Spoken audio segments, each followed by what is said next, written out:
So ayan guys, papakita namin sa inyo yung ano, yung nadadapa yung view ng ano. Ito yung beach, ito yung sand nila, tapos yung tubig. Siyempre may cross, may parang may parutang doon sa kanya, hanggang doon lang yung pwede yung swimming. Kasi may mga naglalaro bata.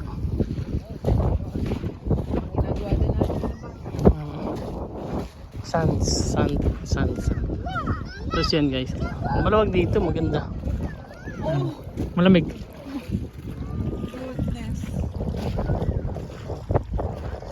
Tingnan natin kung malamig.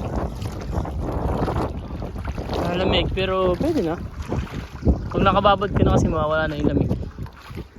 So yan guys, meron din sa ano. Ayan na, may taraw nandun. Hindi nakita.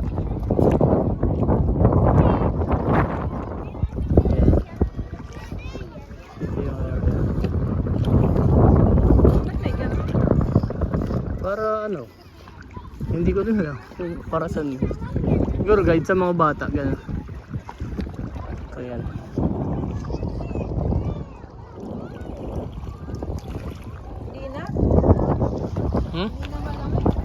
Tapos may mga ano rin dito, pwede tayong pumunta ron. May mga platform dyan. May mga platform na pwede kang tumayo, tapos pwede kang tumalon. Kasi itong isa, parang platform din na may parang ladder na mataas. Pwede mong talunan. Natry ko yan mamaya.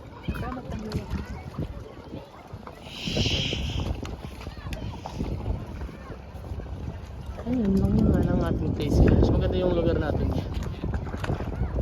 Mas yan, malaki yung area. Yun nga lang, medyo maraming tao.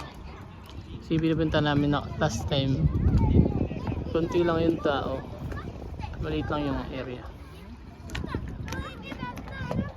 So ayan, tatry natin mamaya maligaw. Ayun, malinaw din yung tubig pag malapit lang,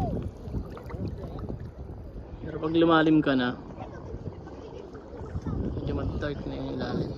Kaya guys, sa Pilipinas syempre sobrang linaw ng tubig, tsaka maganda yung sand. Ito kasi mapato.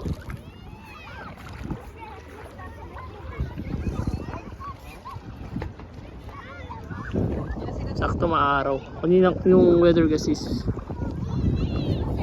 may sa weather kahapon, mga kulimlim daw, tapos uulan.